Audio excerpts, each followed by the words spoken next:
You know, we all think we know the sound of music. It's this perfect, sunny movie about singing nuns and a lovely family. It feels like a warm hug. But what if I told you that behind all that happiness, there was a moment so strange and so dark that the cast made a silent pact to never, ever talk about it? This isn't a conspiracy theory. This is a story about a scene that was filmed but was cut and buried, a piece of the movie that completely changes how you see it. The story starts with the real Von Trapp family. Maria's book wasn't all sunshine.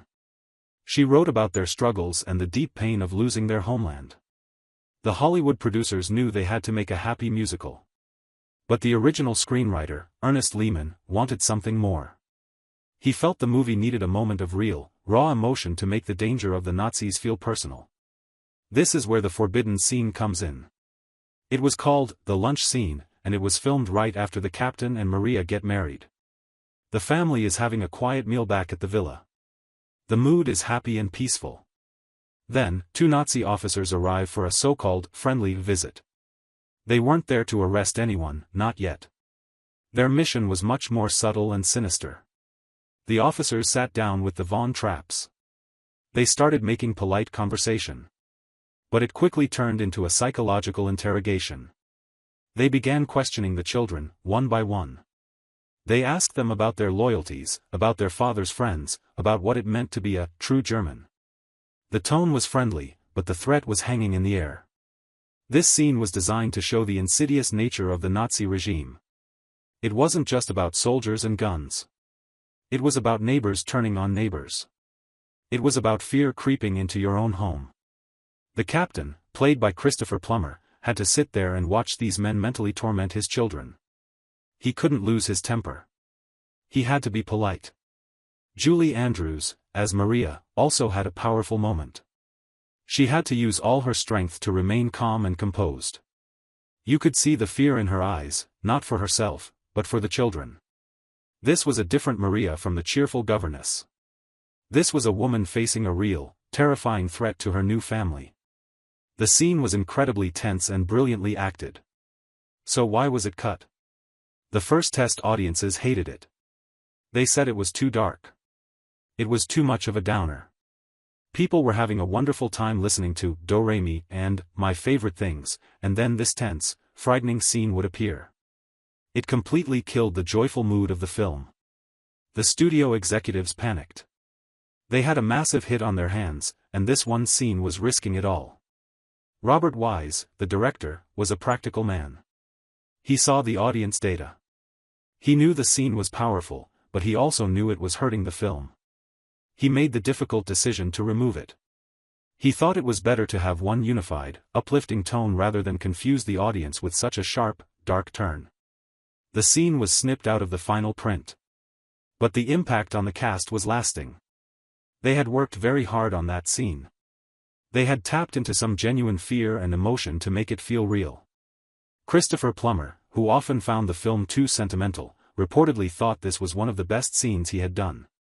To see it completely removed was a strange and disappointing moment for everyone involved. This is where the silence began. The cast didn't protest publicly. They understood the decision, but it created a quiet understanding among them. They rarely, if ever, brought up the lunch scene in interviews. It was like a family secret, something they all lived through but agreed to never discuss. It was the ghost in the machine of their perfect movie. This hidden scene changes how you see the captain's character. In the final film, his decision to flee Austria feels a bit sudden. But with the lunch scene, you understand his motivation completely. He wasn't just fleeing political opposition. He was fleeing because he saw the Nazis directly threatening his children at his own dining table. The danger was no longer abstract, it was sitting across from him, asking for salt. It also changes Maria's journey. She enters a family that is emotionally closed off because of grief. She helps them find joy again. But the ultimate test of her strength isn't just winning over the children, it's standing firm when that newfound joy is threatened by pure evil. The cut scene was the climax of her transformation from a postulant to a protective mother. The legacy of this decision is a double-edged sword. On one hand, we have the flawless, joyful classic that the whole world adores. On the other hand, we lost a piece of cinematic art that was brave, complex, and emotionally devastating. The movie we got is a masterpiece of entertainment. The movie that could have been was a masterpiece of drama. Think about that the next time you watch the film. When the family is singing at the festival, remember the tension that was supposed to precede it. That joyful performance becomes an act of defiance. Their escape is not just an adventure, it's a necessity. The ghost of that deleted scene still haunts the movie, making its bright moments feel even more precious and hard-won. For decades, that forbidden scene was just a rumor, a piece of trivia for superfans. The cast kept their word and never spoke of it. But secrets have a way of seeping out. The first real proof came when an early version of the script was found. Then, a few still photographs from the set emerged. The cast could no longer deny it. A piece of their hidden history was coming to light. When asked about it in a rare, late-career interview, Christopher Plummer finally broke his silence, but only a little. He didn't describe the scene in detail. He simply called it the only moment in the film that felt truly dangerous. He said it was a shame it was cut, but he understood why. That was all he would say. The door was open just a crack, and then firmly closed again. Julie Andrews has been even more tight-lipped. In her autobiography and countless interviews, she glosses over this specific part of the filming. She talks about the fun of the songs and the beauty of Salzburg. She never mentions the weeks spent filming that tense, dramatic lunch. It's a glaring omission, a quiet space in her memory that speaks volumes about how uncomfortable it made her. The child actors, now grown, have similar stories. They remember the scene being very different. The atmosphere on set was serious and quiet, not the usual playful environment. The director had to work hard to get them to look genuinely scared. It was a difficult experience for them, acting out a fear that was all too real for many people just a few decades prior. This collective silence tells us something important. It wasn't just a scene that was cut, it was a memory that was suppressed. For the actors, it was like having two different movies in their heads. There was the happy, successful one the world saw, and then there was this other, darker version that they had lived through but which no longer existed. The scene's removal created a narrative problem that the film never fully solves. Why does the captain go from a proud, neutral Austrian to a fugitive so quickly? The answer was in that lunch scene. Without it, his transformation relies more on his love for Maria and his anger at the Nazi flag. It works, but it lacks the profound personal motivation the deleted scene provided. This is the great what if of The Sound of Music. What if the studio had been braver? What if they had trusted the audience to handle a more complex emotional journey? The film would still have its joyous songs and beautiful scenery, but the stakes of the final act would have been immeasurably higher. The escape would have felt less like an exciting climax and more like a desperate, necessary flight for survival. The forbidden scene also adds a layer of tragedy to Liesel's character. Remember, her boyfriend, Rolf, becomes a Nazi. In the final film, this is a teenage heartbreak. In the context of the lunch scene, it becomes terrifying. The boy she loved is now part of the organization that is psychologically torturing her family at their own table. Her rebellion takes on a much darker tone. For Maria, the scene was her final test. She had tamed the children with kindness and song. But you can't sing Edelweiss at a Nazi officer and make him. For decades, the story of the cut scene was little more than a whisper in the world of film trivia. It was a ghost story told by avid fans, a piece of lore that seemed almost too dark to be true for such a bright film. The cast and crew, bound by an unspoken agreement, never brought it up. They moved on with their lives and careers, all while being perpetually associated with the uncomplicated joy of the movie the world had seen and adored. The scene was their collective secret, a shared memory they had decided to lock away. The first crack in this wall of silence appeared not with an interview, but with a discovery. A researcher, digging through an archive of old studio papers, found an early draft of the script. There it was, nestled between the wedding and the festival, several pages of dense dialogue titled, "The Lunch Scene." The description was chilling in its simplicity. It described the Von Trapp family sitting with the two officers, the children's nervous glances, the captain's clenched jaw under a mask of politeness. The rumor was now confirmed by text. Not long after, a film historian acquired a collection of behind-the-scenes photographs from a retired studio employee. Among the sunny snaps of Julie Andrews on a mountain were a few, much darker images.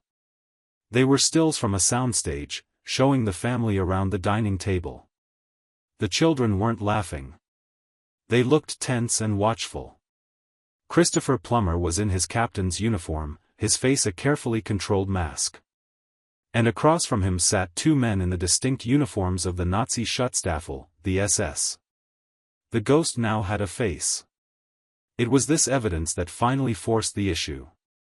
Interviewers, armed with these new discoveries, began to ask questions.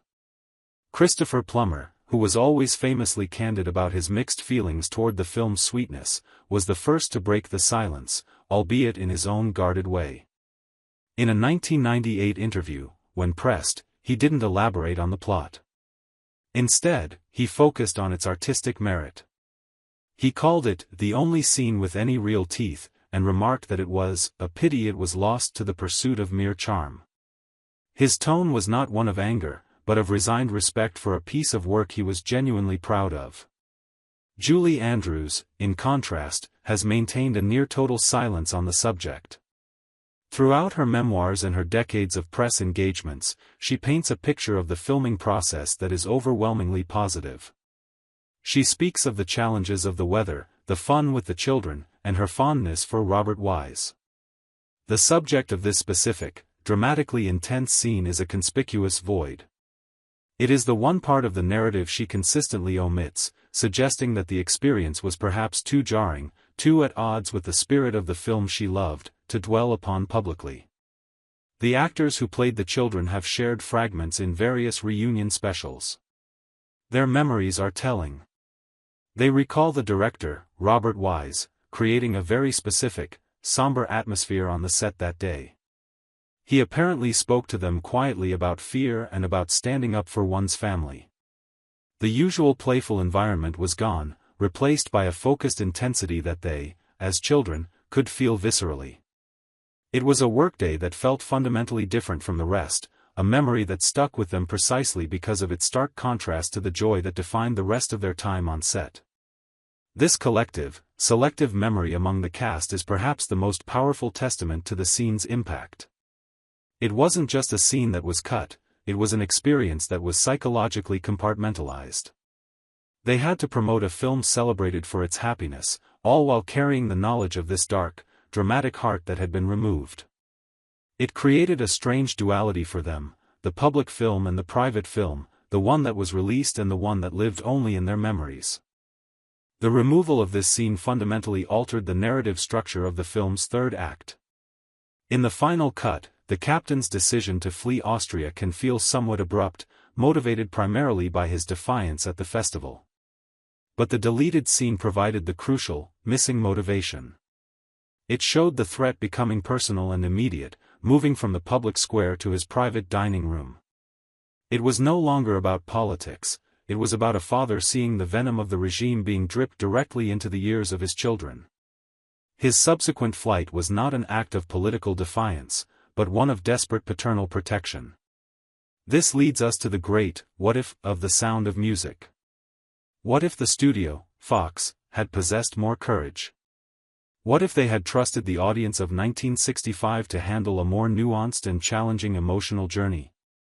The film would have retained all its iconic music and breathtaking scenery, but it would have been grounded by a moment of such profound gravity. The escape to Switzerland would have felt less like a thrilling adventure and more like the harrowing, last-chance flight for survival that it truly was for the real Von Trapp family. It would have transformed the film from a magnificent musical into a profound human drama with music.